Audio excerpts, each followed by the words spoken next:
Hello and welcome to episode 12 of the Clutch Report with Shivas and Karak. It's unfortunately been a solemn week for Liverpool yet again. You can see me smile. Karak, how are we feeling? Brentford Before 3, Liverpool 2. before we go on, Shiv, I just must say, there's this beautiful glow on your face. I like to believe that United's causing that glow. Just thought I'd let you know. Absolutely, man. Life is good. It's a strange feeling, but I've been sleeping better. I don't know, we're scoring goals. Just life is good at Old Trafford. But let's focus on Anfield first, or rather Mhm. Bramall Lane. Is it Bramall Lane? What's Brentford Stadium called? I have no idea. Okay. But what happened Saturday night? uh, I think if you've been watching Sloth's interviews lately, he's been giving out how to beat us, and long balls is the way to go. Forget the long balls. I thought Brentford were brilliant throughout the day, and then we were also texting while watching the game, and it just looked like every second ball they were winning. They were just pounding us throughout. And bro, what is that Coyotes bloody throw-ins? Yeah. It's like a missile coming in from somewhere. And rightly so, what a goal, great goal. But then they were just at it throughout, and obviously like there was Yeah. this incident of that Van Dijk penalty, which I thought was really, really soft. I thought from the angles I saw, it looked like it was outside the box. I don't know how VAR gave it as a penalty. But again, it's just forget that, like I'm no reasons here. But then I just thought we were terrible again. Another fourth again before the game starts. Already we are losing. We're just conceding a goal every time. It's four losses in a row, Shiv, and I don't know what to tell you because you can just see it just looked very different this time, and this loss was well deserved. At least we can say Yeah. from the other games that we created chances. What did we even create other than the worst chance in the first half where he had to score, which he missed? And but then we were just shit throughout. It's sad. It's I don't even know where to begin. Like Yeah. Szoboszlai was great. Szoboszlai kept. We've spoken about Konate, but what happened to Virgil Van Diabolical, bro? What I don't where are those leadership skills in marshalling the defense? I think you guys have a clear set piece issue also now. Every set piece seems to be like a dangerous situation for you guys. Mm. The leader that Virgil van Dijk is, I know that Bruno often gets like, he gets a lot of shade for like, raising his arms and screaming at players. But I'm seeing Virgil doing a lot of this also right now. And I want to know what your thoughts are on that. No, I think if you watch the post-match interview with Virgil van Dijk, I think he rightly put it. All of us have to look in the mirror, and he said, me included. And that also says that he's very aware that his performance also has not been great. And as a captain, I completely agree that it's important to marshal the troops. That's what they say, right? But it just looks like we have a problem. We have a defensive issue, and teams are just finding it very easy to get past it. And like you mentioned, set pieces, it just feels like any cross right in the middle of the box is going in. And also, I'd want to touch on Mamadashvili, even though he's been making some great saves, it's just that he's a left footed goalkeeper. Like, how long will Liverpool players take to understand that? How many bloody times will the ball go on to his right foot? It was just crazy, right? Like when you watch that game, give it to his left foot. He has to clear the bloody goddamn ball. It just Yeah. felt so frustrating. And as a keeper, right, like it just shows the standards Allison has set. Because I think Allison is one of the modern greats, okay, when it comes to goalkeeping. And even though Mohamed Ashwali has been good, you just know for a fact that we are missing Allison. We are Mm. genuinely missing Allison. And As a leader also. as a leader also, right? And also his calmness, because sometimes I feel like when Mamadashvili goes in long, it's just to no man's land. And that's what Hmm. kept happening in the game, because you're expecting him to shoot the ball or kick the ball with his right leg, right? Like, how often do you see goalkeepers be effective with their weak foot? And that's an important problem we need to address. Like, just to understand, play to his left leg. And another issue with Mamadashvili, I see that he's not quick off his guard. I feel like Allison is a lot quicker when it comes to doing the sweeper keeper role. So many times when he saw Mamadashvili in the game when they were and when Henderson was trying to ping it and Damsgaard was trying to ping it, he was just 1 second late, which basically meant that if he passes the ball to Bradley, Bradley is going to have an unbelievable touch to get out of that press, Yeah. and that was an issue throughout the game. And we can also go talk about Hugo. Hugo wasn't even there to be seen in the game. He couldn't even get the pass. And Kirkes again, like he scored a goal, yes, but what was that performance? Like, Yeah. Did he stay on too long? You think he should have got hooked after 45 minutes? if he didn't score, he wouldn't have. If he didn't score, he would have 100% got hooked. But again, like the substitutions from Slot also is a cause for concern. Like he's getting in Gomez for words when we need to score. Yeah. And Iconic. it reminded me of Rafa Benitez, who did a very similar thing with Fernando Torres. And Gerrard's face went like, "Yo, we need to score." Yeah. And What's going on? what the hell is going on, right? And Slot has to be blamed here because his in-game tactics has been so weird. Like again, Szoboszlai at right back. Like Szoboszlai was the best midfielder there. What is he doing Yeah. at right back? I It's because he take was Gomez, on Pong also, but yeah. but then you have Gomez. Yeah. You have Gomez for what? And it's again like it just feels like there's no plan. Like I think Slot is just. I don't think he's understood the severity of this crisis. Like genuinely, like when you look at his press conferences, it just feels like I just have to mute him every time, man, because he talks utter nonsense. Like he Yeah. needs to just be humble, get back in the drawing board, and sort this shit out. And it's a cause for I concern. genuinely thought after the Frankfurt game that, okay, maybe the crisis has ended. You won 5-1. But again, playing in the Champions League is a whole different ball game than playing in the Premier League. I'm just trying to figure out what your. There's problems, of course, across. I don't think the goalkeeper is your biggest issue right now. Mhm. I think amongst getting. You're still scoring goals, but to go away and score 3 or 4 every time to win a game is not like. You can't keep doing that. But I feel like your defense is still the biggest issue across the back four. And it's not one. All four of Mhm. them are struggling right now.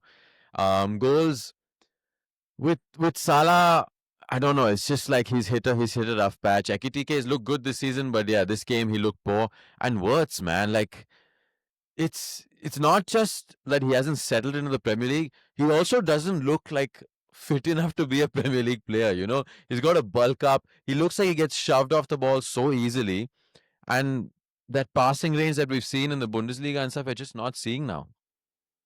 I think I'm going to touch on that Frankfurt game, and the weirdly Slot played the very different formation, right? He played the 4-4-2, and we all thought, okay, listen, 5-1, great victory. And then in the Premier League, again, he goes back to his usual formation, which didn't work out. So it didn't make sense to me, right? Like, you either stick to your guns, do what's working for you, or why do you go back to something which is not working? Like, again, like as a fan, I can be like, hey, it worked well because it was Frankfurt. But again, why would you change for something which hasn't been working in the Premier League? So Yeah. also with Wirtz, again, man, I've been disappointed by him, honestly. Like, I think he's just getting shoved off a little too easily. A lot of mistakes, like his passing, he either under hits the pass, over hits the pass. And it just feels like he needs more time. And it's very weird to say this, look at Bournemouth, for example. They only have 3 players who were there last season. Yeah. And look at them hitting the ground running, 18 points. And Irola has done a fucking fantastic job. But just look at Liverpool right now. So many Yeah. signings, nothing to show for. It's a bad patch. 4 losses in a row in the Premier League. Yeah. You know that feeling. Yeah, it's been a while. like you said, but with words, I feel like if getting shoved off the ball, that's all a cultural thing, like playing in England and playing in Germany. But misplacing passes and all, you don't expect from a £120 million player. That's a bit like I can understand how frustrating it is watching that. And I mean, I think you've got Aston Villa next. They're also hitting like a pretty good run of form. So where do you see this turning around, and what do you think? What do you think is the first problem he needs to address? See, I think the problem, the centre back issue, I think we spoke about this. I think Leone's injury, and that the game against Southampton when he got stretchered off. I literally told you we had a conversation with you about Endo coming into centre back because we have nobody else. That's the problem, Yeah, right? And just imagine, I called it in a month. There's already an injury and he's out for the season, and he looked fantastic. The only problem is I think there's some sort of complacency with respect to Konate being there, and obviously Virgil van Dijk you cannot remove. But where is the competition for Konate? Now Yeah. Konate can just keep playing because he's never going to play in Gomez. He's never going to Unless change he anything plays Gomez. unless he plays Gomez. But then he doesn't even. He's playing Saboslai right back. Like, for the love of God, Saboslai was the Yeah. best midfielder against Brentford. He had the most passes. He had the most duels won. He was number one in everything for Liverpool, and he make him go play right back, which was just so stupid, right? Yeah. It's Can I ah. ask you one simple question? Mhm. Are you missing Trent Alexander-Arnold? Mm, I would say no, 100%. He's a big miss. I think from a creative output standpoint, I think a big miss for the way we've been playing and the way we've been playing for the last 7 years or 8 years. The influence he's had from the right hand side. And Yeah. now, if you look at what we do from our wing backs, we hardly do anything. We hardly Yeah. create chances because Slot's obsession with tucking in the fullbacks inside to make those passes is just so weird, right? Like when you had Trent, okay, it made sense, but then there has to be a way to get the most out of Kirkes, get the most out of Bradley, which I don't see that happening, and we definitely are missing Trent Alexander-Arnold. It's obvious Yeah. at this moment. And I think Salah is also missing him. That connection that they've had over the years. I mean, that same sort of chemistry he hasn't been able to build up with whoever's played at right back yet. With Kirkes is a strange one for me. I mean, for someone who was so good at Bournemouth last year, pretty much he knows how to play in the Premier League. I can't understand why he's struggling so much. And it's not just I feel like he still bombs down the line. He makes those overlapping runs, but the final pass is poor. His positioning at the back is poor. He's almost like forgotten how to defend. So I don't know. Is it just coming to a big club, the pressure of that? It's a strange one with him. No, no, 100%. But also, Shiv, I think, luckily this is happening right now and it gives us time to sort the mess out. I still believe that we can potentially finish top four at this moment. Imagine from a quadruple to top four. But again, it just feels like four losses in a row in the start. Imagine if we lose to Aston Villa, we'll have a very beautiful point table. It'll be 5 wins, 5 losses. That's about it, right? And I don't want to see that. I don't want to see that shit. So yeah, it's looking bleak as a Liverpool fan. But again, we go again. I Yeah. think day after we play. I think tomorrow we play Crystal Palace at home. Weirdly, Crystal Palace beat us at their home, and then they haven't won a single game since then. So it's gonna be Yeah. the clash of the losers. Who've been- But moving on to a team that is currently placed above Liverpool in the Premier League, which is the mighty Red Devils in Manchester United, baby. Come on! 3 wins on the bounce, baby. What is happening? From a team that was supposed to sack their manager to everything being rosy. We are now in a top four race, aren't we? I thought you'll say title race, but thanks, Shiv. I'm trying to be as humble as I can be. I think Slot should learn something from you. But yeah, I think United, man, I can see the glow again in your face. And Ruben's back. He's doing Mbuemo's doing things where I'm like, bro, listen. Tell me something. How do you feel after that performance? I mean, I was thrilled. I mean, it got a little nervy and cagey towards the end, and of course, like I said in my post match reaction, Anthony Taylor, that ball prick, was doing his utmost to keep Brighton in the game. We should have had, I think, at least one penalty. The second one may be debatable whether Mbeumo was in the box or not. But the foul on Ahmad, man, come on, how have you not given that? He swiped him. He literally takes his legs up. He didn't give him the pen. What is VAR doing? Like in a moment like that. But luckily, I mean, Cunha finally off the mark for us with a beautiful crest finish. Felt like a FIFA, what is that? R1 circle finish. Perfectly crest into the corner. And then Uncle Casemiro. I need to give a special mention to him. A man, Jamie Carragher said last year that what is the statement? When the football leaves, no, leave the football before the football leaves you. Uncle Casemiro has shown him that the football is still very much beside him, and I think he's been massive. Like, he's very important to that team. We were discussing at the beginning of the season, like, um, United's midfield sort of struggles, but you just know with him in the team, there's far more stability as compared to maybe an Ugarte. Menu, unfortunately, is not yet. Whenever he's had his moment, he's not his opportunity. He's not yet taken it yet. So I mean, Casemiro is a no-brainer. He can only play well for probably 75 minutes and then he gasses out, which is fair enough. He is an uncle now, and he played 2 games for Brazil, traveling the world. So but fair dues to him. He's been massive. And I think the man we have to talk about the most is Brian Mbumo, baby. What a player, man. What a player. I just love his willingness to go forward. And some of his touches, like just a simple first touch that takes him away from a defender or a midfielder and just gets us going forward. He's just a joy to watch. And the way he uses his body also, that nice little bum that he's got. I'm a big admirer of his backside. Shields off players, conviction in the way he finishes. Both goals. The first one, he got a near post finish, and then the second one to seal off the game. Just smash it top corner, you know what I mean? No hesitation. So it just feels good. We're scoring goals. We've looked uh, convincing in all our victories so far. And it's just, sometimes we've been in, I remember in the Eric Ten Hag season, we'd win a few games, but you'd finish the game like, brother, we got lucky. But I'm not saying that anymore. We're winning because we deserve to win.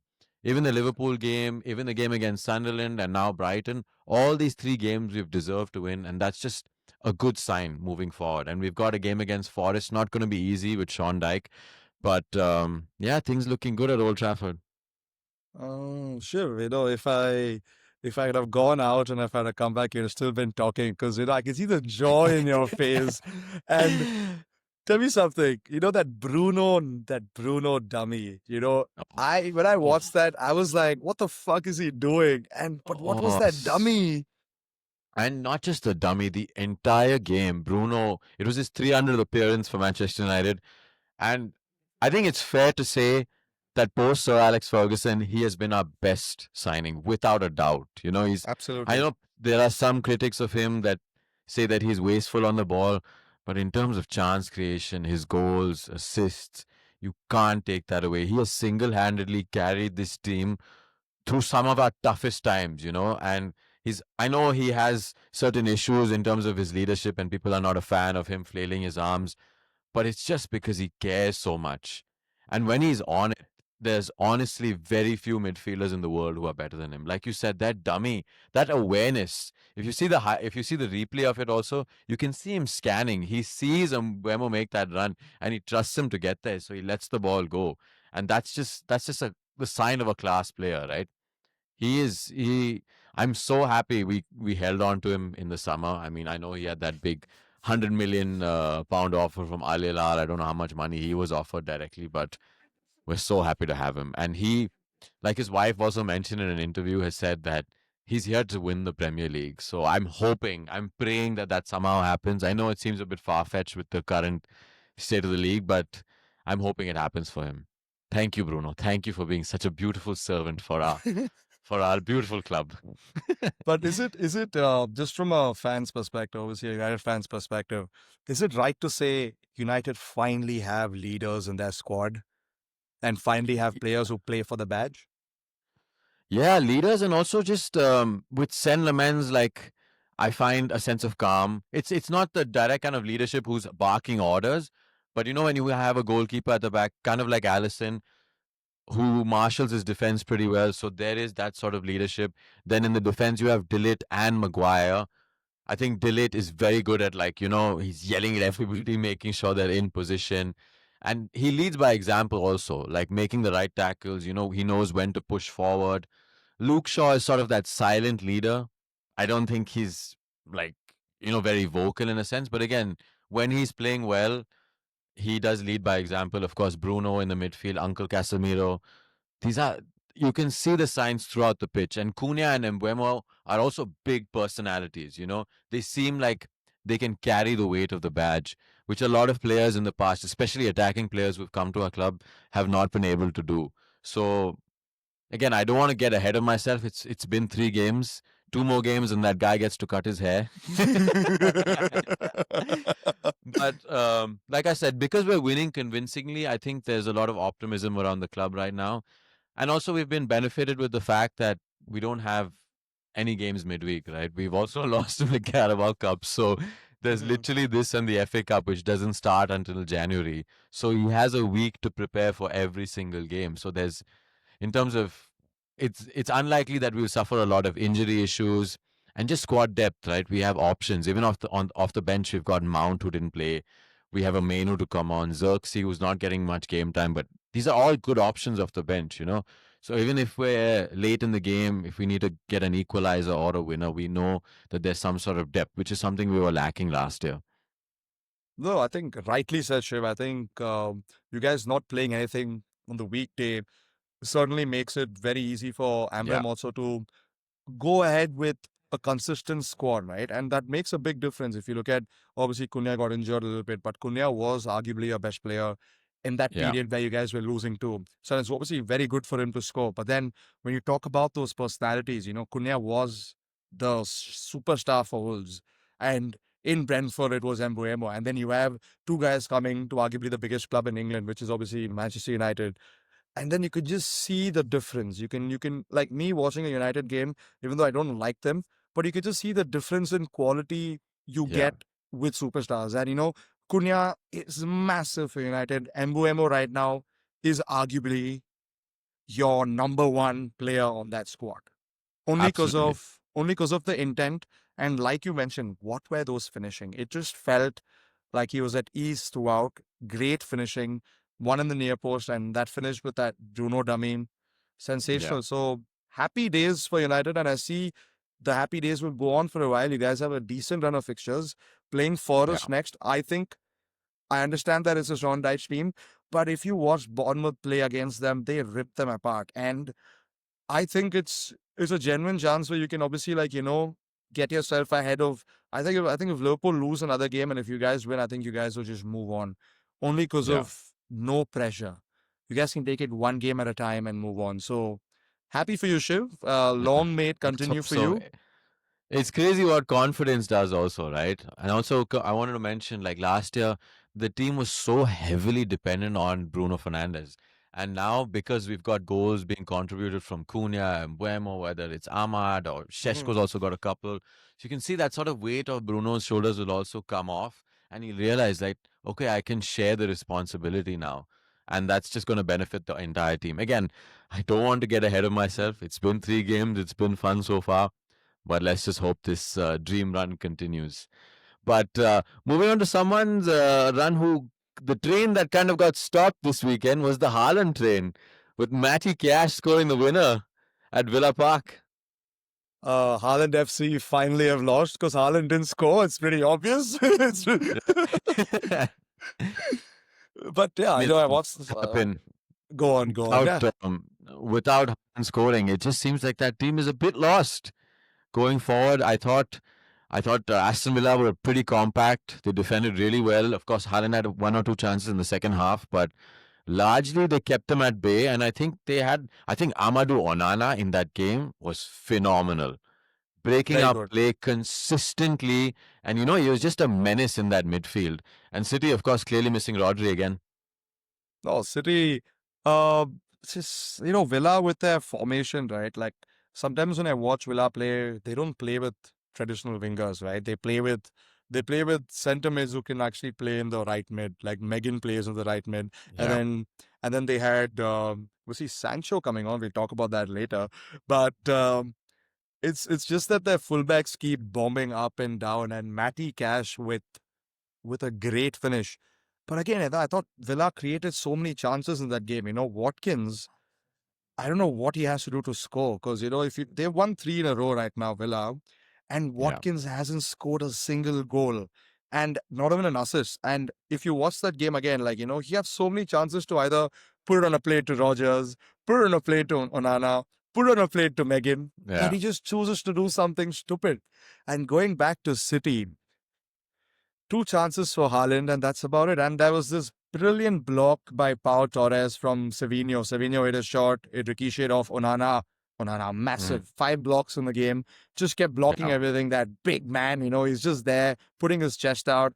And then Savinho again. Savinho had this other chance where he took a shot, hit Onana. Savinho takes another shot, and Pau Torres, goal line clearance, hoofs it up.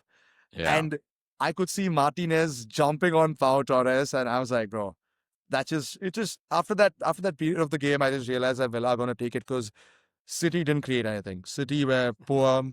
We talk about Foden. I thought in the first 15 minutes Foden was good, and then I was like, where is Foden? I couldn't see him Yeah. anywhere. And Missing then you look again. missing again. So it's beautiful, right? Like Liverpool and City, who we thought could challenge Arsenal, have just fallen off a cliff. And obviously, Liverpool have fallen off a massive cliff, but it just Yeah. feels like City also don't look that great. And it's definitely a cause for concern for Pep at the moment. No one's going to talk about it because Haaland's going to be scoring like this. But how long will this go on for? You need other people to come in and Yeah. contribute, right? Exactly. I mean, the Haaland train, of course, he will score a lot of goals. We never, it could, I mean, it could be a goal a game, could be 50 goals in the season. You don't know, but you do need contributions. And I just think they're missing, they've had such an overhaul in their squad with a player like KDB also leaving. So it's still, they've settled in, they've still got some results in the bag. So, but there's just generally been inconsistency throughout the league. The only team that seems to be consistent is unfortunately the Gunners. No, I think we can go right into that. And for how much ever we both have complained about their game style, and I agree that they're very boring to watch.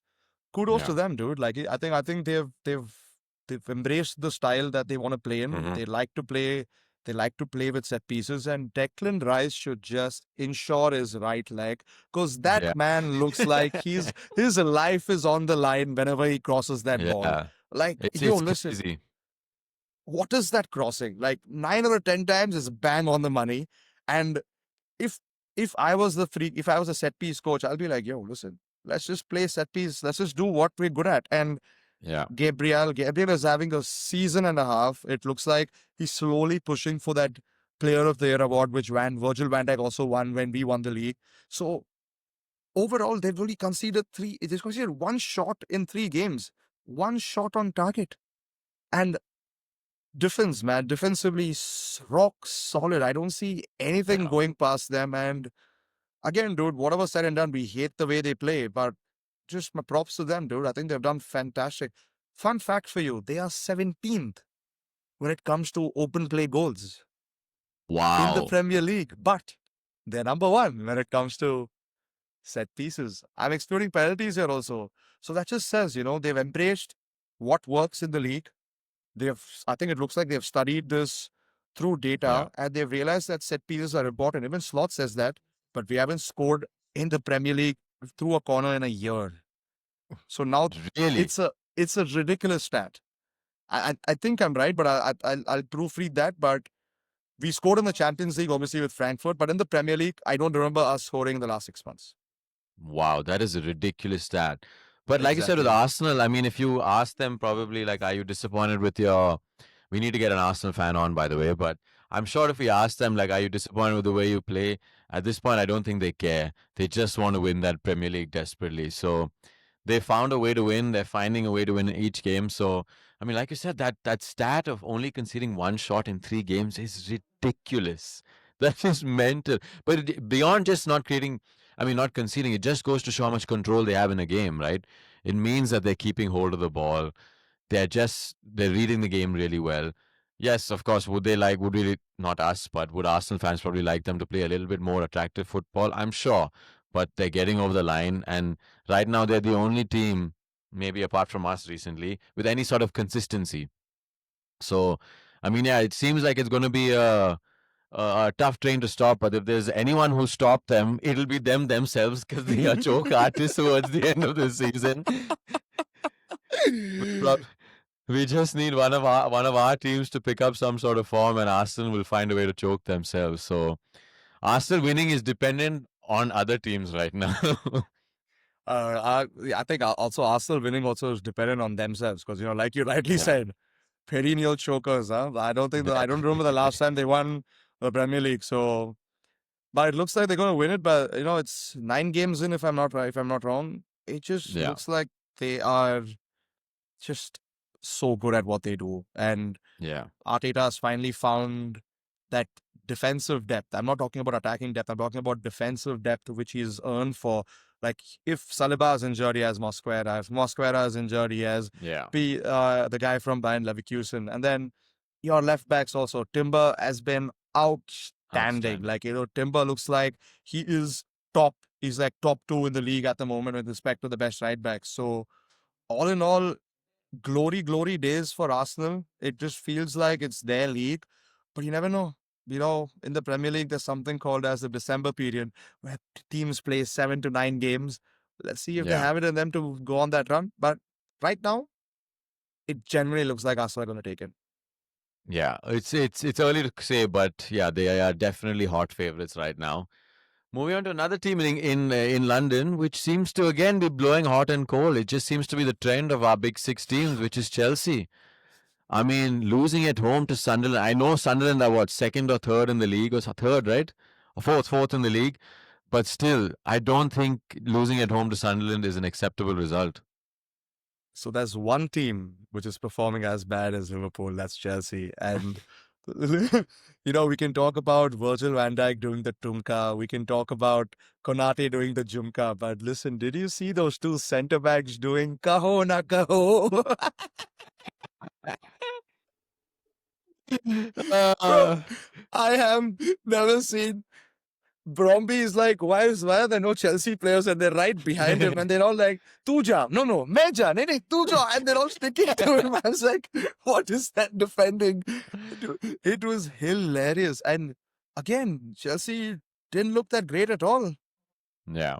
Shocking. It's just like they're also so unpredictable because they played really well against you guys. Then I think they had a pretty good game in the Champions League, and then they put up this shit against Sunderland. It's it's just inconsistency throughout the league. And Garnacho also, I know he got his goal, but what a fraud, man! What a fraud. Chelsea, thank you so much. Aston Villa, thank you so much for taking these bloody frauds off of us. All of you guys wanted freedom. Take your bloody freedom.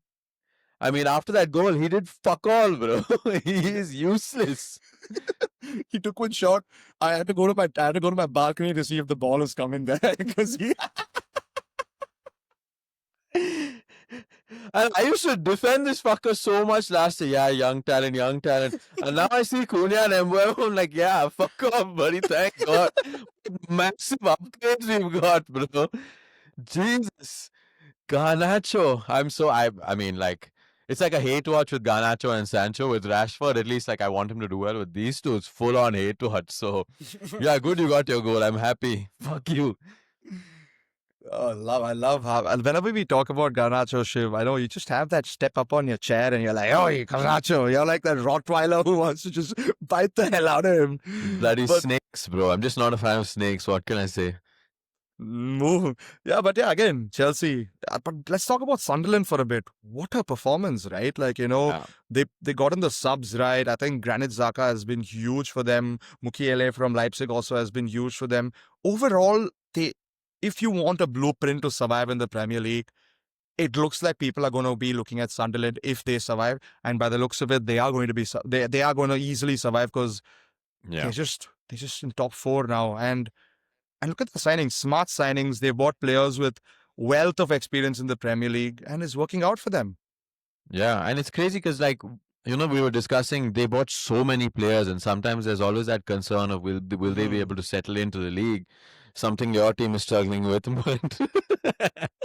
but it seems like they're gelling really well. And like you said, Granit Xhaka, that experience that he has, he is playing a big part for them. I mean, it's crazy to see a team that's newly promoted to be fourth in the league right now. And but yeah, good on them. And let's see how long this purple patch continues.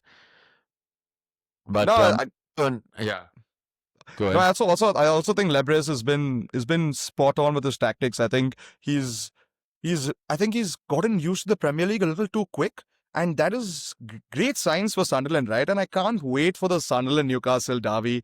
That's gonna be great because Sunderland are looking good, and it's just going to be interesting to see how the table pans out. But kudos to Sunderland. In the first 7, 8 games, they've looked very good, and they don't look like pushovers anymore. Like when you look at whenever I see Sunderland playing, I can be like, hey, listen, it's not going to be an easy game, and props to them. Yeah, I mean, phenomenal season so far. And like you said, that derby will be a feisty one. And I'm glad it's not going to be like a one-sided. Like start of the season, you'd probably imagine Newcastle will be comfortable in that game. But the way Sunderland is playing, I'm pretty sure that'll be quite a competitive game. Moving on Absolutely. to another competitive game that happened not in England but in Spain yesterday. El Clasico. Real Madrid 2, Barcelona 1. What did you make of that game? It was a BN game. I thought Vinicius Junior was sensational. I think for the football world, you need a character like him. I think when he's on it, it is just unbelievable. He got subbed off by Xavi Alonso and he went like, "Why me? Why me? Why me?" Yeah. And he's like, "No, I'm going." And he just stormed into his dressing room. And then the adrenaline went off his body and he's come back into his bench and picked up a fight with Yamal after that. Yeah. So, characters like this make the game so beautiful to watch. But again, his performance on the field, he was brilliant. He was great. He was toying with them. They could have had 4, 5 goals in the first half. And we can talk about Judy Boy, man. Hey, Yeah, Jude. man.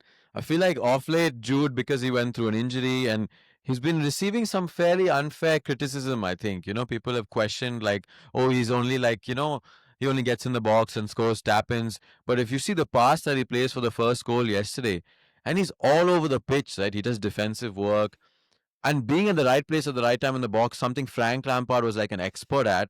It's a skill, man. Not everybody can do it. So this is something you have to praise him for. You can't just call him like some sort of tap-in merchant. He does it all, and like he deserves. He scores one yesterday, assists one yesterday, and you could say along with Vinicius was the difference maker. I completely agree. And also, spare a thought for Thomas Tuchel. Like, if he looked at the performance of Bellingham yesterday, he Yeah, might put him in the number 10 role, like, because obviously there's Cole Palmer, there's Morgan Rogers, but then Jude Bellingham you just goes in have to right in play the Jude middle. Bellingham. I'm sorry. Exactly, He's right? in an England shirt also. I understand. Okay, he didn't pick him in the last squad because of like injury concerns or whatever. I don't care. You pick Jude Bellingham if he's fit every single time. He's one of those. Even if you're not Absolutely. going to play him, of course, because he's injured, you can play him off the bench, give him some minutes, but he makes the squad every single time. Like, come on. No, I completely agree with you. But then I want to talk to you about another beautiful personality that's developing in the football world. His name is Lamine Yamal. His antics before the game, where he got a new haircut, where he spoke about how they demolished them last season 4-0. And then he comes on to the game. He lost the ball just 21 times, had absolutely nothing to do. What did you make of that, Shiv? Yeah, I think it's just you are spelling your own downfall, right? When you say things like that in the press, you think those guys aren't listening. They're listening to every word you say. And no matter what, they will make sure to stop you. I know Barcelona has other threats around the pitch, but if you talk like that, they will make sure to stop you. And that's what Vinicius said in the end also, right? You're talking too much, buddy. You're talking too much. Shut your mouth. And that's what they did. Look, Lamine is a fantastic talent, right? There's no two ways about it. But he is also a kid, so it is that maturity will eventually come, and he's maybe got on a bit of a high horse, of course, and fair enough. Like he's backed it up with his performances, but maybe yesterday was a step too far for him, and like Madrid bouncing back, and yeah, big win for them, and it goes to show that that league is also going to go right down to the wire. Rightly said about Yamal, by the way, Shiv. I think he's just a young kid, but where is the direction? Because it just looks like he's supremely talented, right? And he's obviously is a generational talent. But then if this goes on, if his antics don't work out, it might be another downfall for him. So I'm just begging his athlete managers to come in, save this kid from doing anything stupid, because he's something I'd like to watch him play for the next 10 years because he brings that Yeah, joy on the field, like, the way he dribbles. See, I think the antics are good for football, no doubt about it. But there's obviously a line you got to draw. yeah. And I think he crossed the line against Madrid. See, if Barcelona would have won, nothing like it. But then just the attitude at which when he got like cussed at, he just walks saying, yeah, come in there. It Mm. just doesn't look like he's been tutored well. You know what I mean? Like I just feel like he's, like you mentioned, he's on a high horse. and hopefully there is someone there in his life who let him come down. Yeah, I mean he's into older women, right? So maybe they can put some maturity into it. A figure in his life, cougar, who can help. Shiv, Shiv, we've been reading a lot of Daily Mail. I can see it, Shiv. I, but in all honesty, like you said, I mean, he's a flamboyant young man. He's enjoying his football. He's enjoying his life. So it's okay. A little bit of fun can be had, but I'm sure this experience will humble him. But overall, a great game, and I think the La Liga is going to go down to the wire. Mhm. But was there any other game you wanted to talk about from this weekend? Not a game per se, but we can talk about Bournemouth actually. You know, like they've been sensational. Another victory against Nottingham Forest. Koopy Jr., the football manager legend, the wonder kid, or everybody signs him, has been sensational again. Another Yeah, goal yesterday. And all in all, that's why the Premier League is the best league in the world, right? Like just look at the teams, just look at the top four. You have obviously Arsenal, and then you have Bournemouth, and then you have Tottenham. We can talk about that.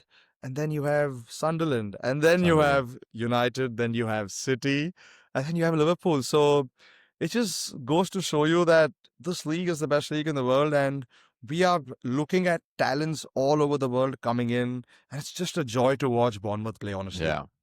Usually, I feel like in about how many games has it been now? 8 games? How many games have we fit? 9 games, We finished I 9. think. Yeah, 9 games. Usually, in about 8, 9 games, the table starts to take shape, right? But still, we're seeing a Bournemouth up there. We're seeing a Sunderland up there, which is amazing for the league, right? No other league will produce this sort of diversity in terms of the top. So, I mean, it's amazing for the league. I'm sure as time progresses, that'll steady on, and the Liverpools and the Cities and maybe even United will sort of come up, and Villa's also sort of regained some form now. So maybe that'll take shape. But if, for how long, however long this lasts, it's amazing. And Bournemouth, I feel like people are not taking seriously enough. This is one serious team. And even though I remember in our first episode, we talked about them losing their entire defense, right? But they still managed to get the job done, which is ridiculous. I'm also hearing rumors that if Slot goes on like this, whom he might get. It's either Klopp or it's Richard Hughes' best friend, Ariola, because he got him to Bournemouth. Anyway, I'm not. I'm fully supportive of Slot. But yeah, it's great for the league. But let's go on to another interesting game: Everton versus Tottenham, and Yeah. Shivers. Um, I think the Grealish train also has stopped there a little bit, right? Yes, I mean, I honestly did not expect that result. I know Everton hadn't lost a game at their new stadium yet. This was their first loss, and they seem to be in a pretty good run of form.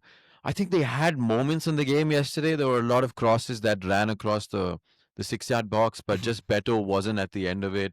I think Grealish had one chance, but he shoots it straight at the defender. So they had moments, but I think Tottenham were just more clinical in the game, and that was essentially the difference. And again, set pieces, right? Mickey van der Ven in the box, being a nuisance to Pickford to get that second goal. Set pieces have become just such a big part of Premier League football now. What did you make of Spurs, though? I think Spurs, one of those teams who've been very, very mediocre at home, but they haven't lost a single game so far away from home. So that just says, Thomas Frank, obviously third in the table, he'll be very happy with where he sees Tottenham in the table, but they haven't looked great. Like, let's be honest here. They've looked average, and they've obviously been a little lucky here and there. But again, I thought against Everton, I thought they were good. They were decent. I thought Everton were poor. And like you said, Beto is sorry, Beto, but I think he's useless. I think Everton definitely need another striker by the looks of it, because so many balls in and there's just no one there in the middle. The only player who I liked in Everton yesterday was NDI. I thought he was great. I Yeah. thought he was the only player who wanted to do a little bit more for Everton. But coming back to Spurs, Van der Ven, what beautiful goals, Van der Ven. And again, set pieces, like you said it, is if that's the blueprint to win a league, I think Stoke City would have won it. I'm kidding. Anyway. Yeah. It's crazy, man, how much of an impact it's had this season. Every team is using the long ball. Every Mhm. team is flooding and sort of crowding the keeper. it's just like it's a universal strategy across the league. Something Liverpool needs to probably start doing. You know what I No, mean? I think more than anything else, we just need to learn how to defend them because Yeah. uh, it just looks like if you put a throw in, I think I might just score a header randomly because no one's marking me. Yeah, I mean, it's something that most of these coaches need to figure out on how to defend these sort of set pieces and long throw-ins, and it's just winning the first ball, right? And then you don't know where the ball's going to pop up. But no, crazy. I mean, the league seems to be apart from Arsenal, who are running away with it right now. The rest is all still very tight, and because there's inconsistency, even with Spurs, Mhm. right? They lost last week, they win this week, so Mhm. nobody's really getting on that in that run of form. So it's good for the league that it's open like this. Maybe somebody can stop Arsenal as well. That's what we hope. But I think that's essentially the football roundup we have. Do you want to Mhm. briefly talk about the India Australia series? The Yeah, return I think of Rohit and Kohli? let's go King K and King Ro. After the double beautiful ducks, Kohli had to hatch out of that egg finally, and I thought it was a great victory for India. Obviously, I'm not going to Yeah, talk about the series. I thought when you play Arshad Rana, obviously he did well in the third ODI, but then when you play Arshad Rana, I don't know, man. You play Bumrah in that idiotic test match against West Indies where everybody knew we were yeah, going to win before the game is played, and then you don't play him against Australia. It just doesn't make sense. yeah. I think with Bumrah, what they're doing now is because there's no World Cup around the corner, at least a 50 over World Cup, there's Hmm. no Champions Trophy. They're going to save him for the T20 World Cup. So I don't mind that. The 50 over is only being played for Rohit and Kohli right now Correct. because the World Cup is 2 years away right now. Hmm. Um, we The have the South Africa 2020 World Cup. World Cup in February right now, and then that 50 over World Cup is 2 years away. So, I mean, it's an interesting one. I don't know if you saw Kohli after he scored his first run, he celebrated, got on his back. But as much as they did well in that third game, it's going to be interesting because we don't play that much one day cricket. And it's going to be tough to see if they can. Of course, right now, based on what they did in the Champions Trophy, they, of course, deserve to be in the team. But whether this form lasts for 2 years with minimal cricket will be interesting to see. But yeah, of course, I'm always happy to see Rohit and Kohli score runs for us. And hopefully the form continues, whatever little bit of 50 over World Cup we play, because they're always fun to watch. But yeah, that's about it, I think, for this episode of the Clutch Report. Anything else you want to add? Just want to say, Shiv and the other viewers who are watching in, please, if you're going to the temple, if you're going to the mosque, if you're going to the church, pray for Liverpool because they need to be back. Yeah, play for Van Dijk and Konate. They need all the help we can get right now. But also, I want to give a special thank you to you guys. We asked for 50 subscribers. You got us there. And now our next goal is to get to 100 subscribers by the end of this year. So please help us get to that milestone. Share the podcast, like the podcast, comment on what you feel, and let us know if there's any interesting guests you'd like us to get on. We will try our best to get them on. But that's been us, and this is episode 12 of the Clutch Report. See you in the next one.